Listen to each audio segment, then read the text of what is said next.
Nous voici, chers amis, déjà rendus au 5e dimanche du temps du Carême.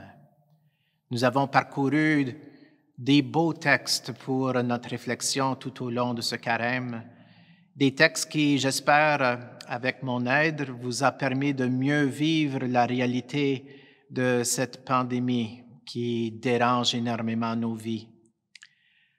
Au cours de cette pandémie, rares sont ceux qui n'ont pas fait l'expérience de la souffrance, soit d'eux-mêmes ou d'un être cher, ou même de la mort.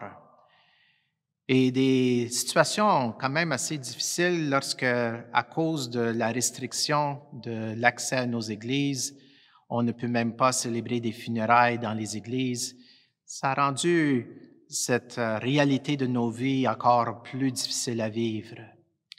Aujourd'hui, le texte de l'Évangile nous aide peut-être à approfondir le sens de la mort. Jésus nous prépare déjà pour ce qui va venir dans les semaines à venir, pour entrer dans sa passion de façon à ce qu'on puisse aller y trouver toutes les grâces qu'il y a là. Trop souvent, on ferme les yeux sur la mort. On ne veut pas en parler, on veut s'en défaire. Enfin, Jésus, même si la mort, la souffrance, c'est pas un bien en soi, mais il donne lui-même par sa mort un sens à la souffrance et à la mort.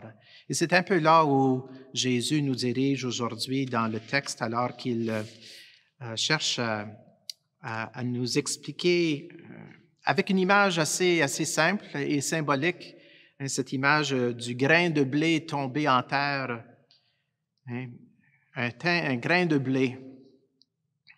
Un grain de blé en soi, ça a de l'air mort. Mais une fois planté en terre, une fois que le grain de blé accepte de mourir à lui-même, si on veut, et qu'il laisse éclater l'écaille qui le protège, eh bien, de là surgit une vie nouvelle. Et c'est un peu ce que Jésus veut annoncer. Il y aura dans sa mort personnelle l'annonce d'une vie nouvelle. Il nous prépare.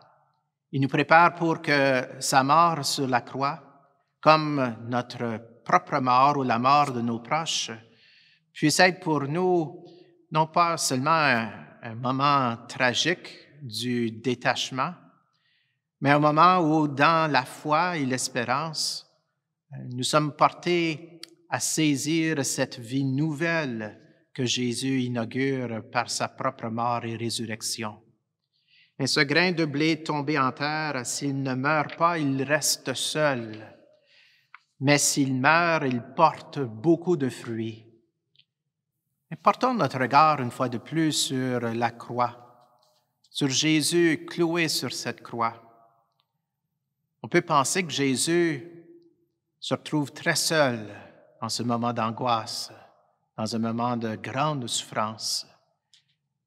Mais Jésus ne se sent pas seul en sachant que ce qu'il accomplit par ce geste d'un grand amour, du don de lui-même, il s'associe à tous ceux et celles dans les milliards qu'il va sauver par ce geste d'amour et de pardon.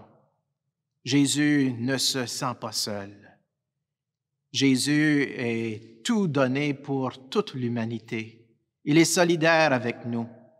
Et ce don de lui-même est vraiment un appel pour nous d'apprendre à mourir à soi-même dans les sacrifices de tous les jours qu'on a à vivre. Alors, cette pandémie m'a obligé, moi, personnellement, à faire toutes sortes de sacrifices. Je n'étais plus capable de faire tout ce que je faisais habituellement. Alors, c'est un genre de détachement, c'est une sorte de façon de mourir à moi-même. Mais quand on y va en profondeur, c'est là que peut surgir en nous une vie nouvelle, lorsque c'est est vraiment vécu dans la foi et qu'on communie profondément avec Jésus en croix.